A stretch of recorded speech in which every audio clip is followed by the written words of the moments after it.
The topic is images of the revolt. So, images are the general impressions or the visual representations. Here, the visual representation is about the revolt. So, here the visual representations are the pictorial records. So, if we talk about the sources or the records, the Indian evidences or records written by the Indians are fewer in numbers, but when it is about official records, the records left by the Britishers, they are large in number.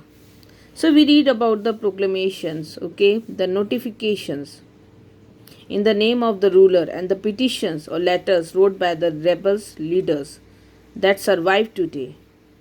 But the historian, they now also discuss rebels' actions primarily through the accounts written by the British. So when we talk about the officials' accounts, they exist large in number. Okay, in the form of the letters, the diaries, okay, autobiographies, official histories. So it was left by whom? The colonial administrators and the military men. The memos are the memorandums and reports, okay, and the notes. You can see the situations, okay, that were assessed and the reports that were produced help us to calculate the official mindset and their changing attitude towards the revolt. So many of these official reward have now been collected as a set of volumes on mutiny records. These records shows their fear and anxiety and the perceptions or the intuitions of the rebel. So here you can see the story of the revolt that were published in British newspaper and magazines, narrated in gory details, means it's showing the violence and bloodshed, violence of the mutineers. Okay, and these stories, it inflamed or it's provoked public feeling and provoked the demand for revenge. Here the Britishers or the people living in England are demanding for what? Demanding for revenge and to punish the rebels. So one important record here are the pictorial image produced by the Britishers and you can see Indians. Okay, if we talk the pencil, the etchings, the posters, the cartoon, bazaars, this print. Okay. So now the Britishers, they were threatened by the rebellions. The British felt that there is a need to demonstrate their power. Okay. They tried to represent it through pictorial images. So that we will see in this chapter. So these artists, they expressed as well as shaped this sentiment through their visual representations of trauma and suffering, which was published in the newspaper. So these images, it tell us about what? Celebrating the saviors. Here they are commemorating or show respect to their savior or the liberators and English women and the honor of the Britain. Is when the British government was asked to protect the honor of innocent women and children. Okay, even they show the woman as a warrior. So you can see this artists, they expressed and shaped this sentiment through the visual representations of trauma and suffering. And then comes vengeance and retributions. Here they are talking about these pictures and painting and news about the mutiny generated a condition in which this violent repression and vengeance was seen important. So then come the performance of terror here. So these pictures and images of such executions was circulated through popular journal. Whatever punishment was given, it was circulated in the pictures or in the journals. So no time for clemency here. There is no clemency, means for mercy. There is no time for mercy or leniency.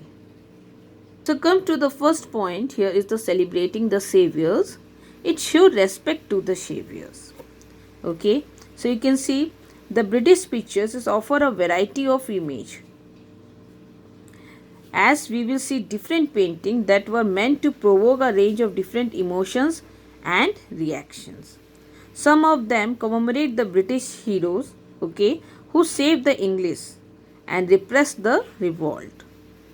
Entitled with the relief of Lucknow, okay, that was painted by Thomas Jones Barker in 1859, is an example of this type. Okay, here the type is the honor for the Britishers. When the rebel force they seized Lucknow, so you can see the Henry Lawrence, the commissioner of Lucknow, collected the Christians population and took refuge in the heavily fortified residence. So Lawrence was killed, and but the residency it continued to be defended under Colonel English. Okay, so you can see on 25th September, James Outram and Henry Havelock arrived. So you can see they scattered or disbanded the rebel forces, and they strengthened the British force, reinforced the British garrison, or they strengthened the British force. So 25 days later, Colin Campbell, okay, who appointed as the new commander of British force in India, he came with forces, okay, British forces, and rescued the besieged British garrison. So in British account, the siege of Lucknow became a story of survival, their heroic resistance, and the ultimate triumph of British power. So Barker paintings, here you can see the painting, okay, this relief of Lucknow that painted by Thomas John Barker in 1859. So here it celebrates the moment when the Campbell entry. At the center you can see of this canvas the British hero Campbell, Outram and Havelock. So a gestures of hands of these, you can see a gestures of hands these around, it lead the spectators or the observer eyes toward the center. The hero stand on the ground that is well lit or light, with the shadow in the foreground and the damaged residences in the background. So the dead and the injured you can see here in the foreground are evidence of proof to the suffering during the siege, while triumphant figures of horses in the middle ground, okay, they are what? This emphasizes the fact that the British power and this control has been re-established. So now come English women and the honor of the Britain.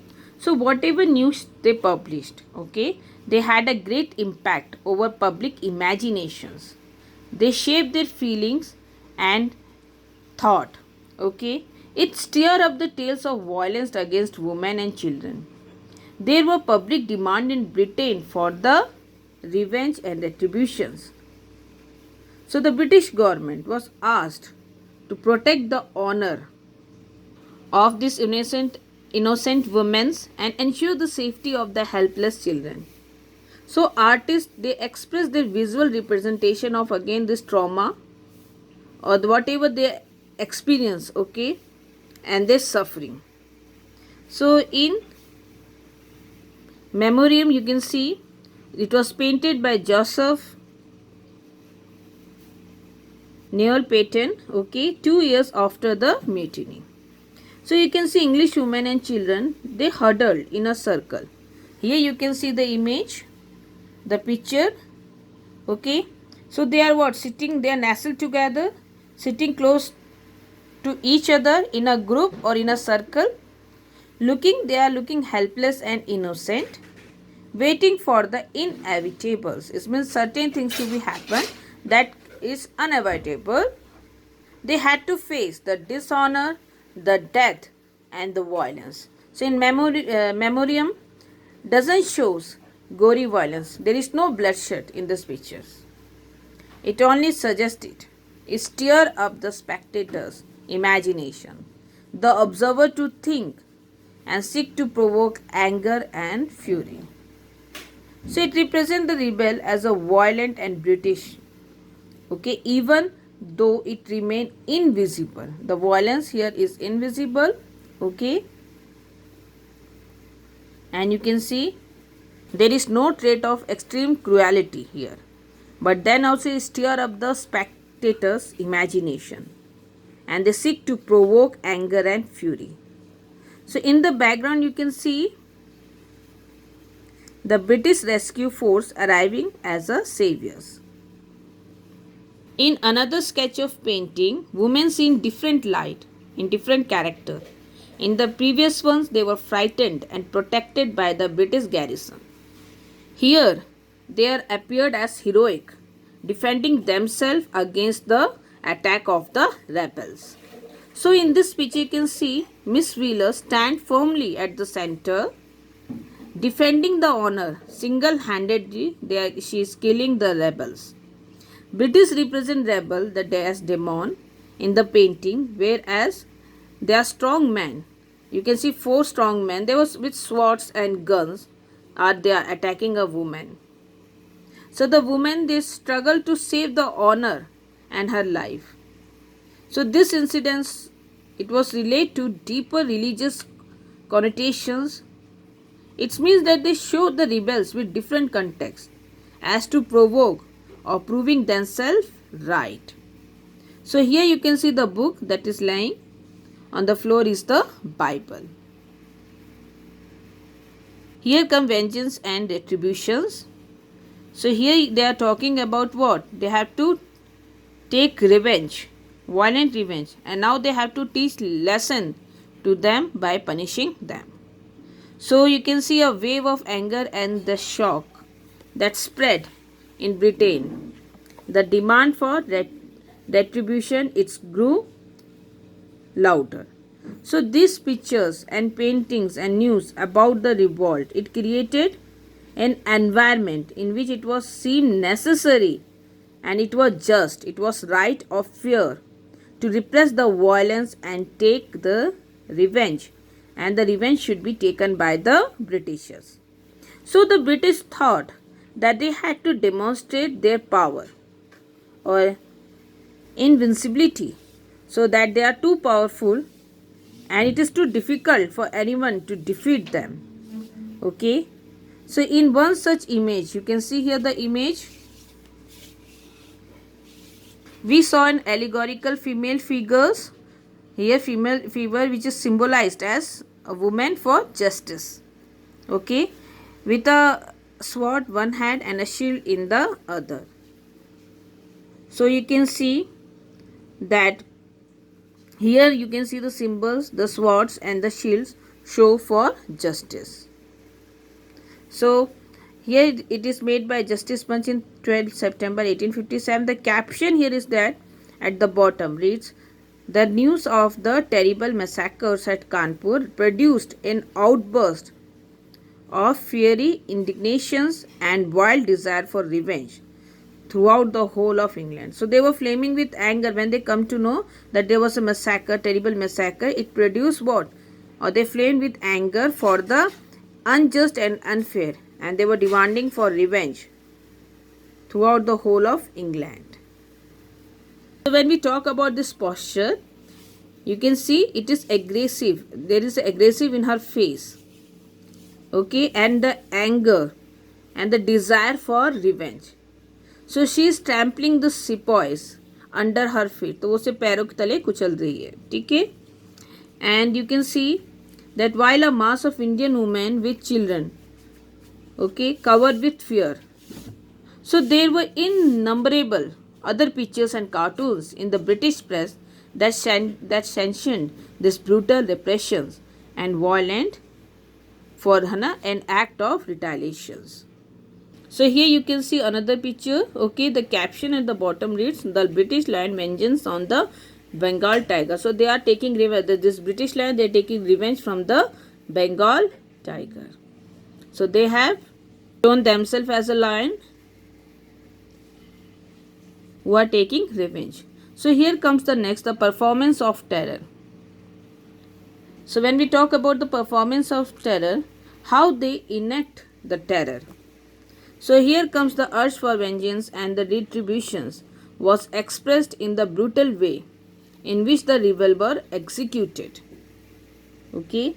So here you can see they were blown from guns or hanged from the gallows, or they were executed. Okay. Images of this execution you can see here. This is an image where they were with these mutineers in Peshawar, they are blowing from the guns. And here is the another image which you can see, they are the executions of the mutinous sepoys in Peshawar which are being executed here. Okay, the scene of executions. Rebel, they are hanged in rows and you can see with cannons all around them. What you see is not routine punishment, it is the performance of terror they want to put in the mind of the rebels. So for it, okay, if we talk about it, to instill fear among people, or the punishment could not be discreetly meted out in an enclosed space. So it can be, the punishment should not be secretly given, it should be theoretically performed in the open to create terror among people. And then comes no time for clemency, here is for mercy or leniency.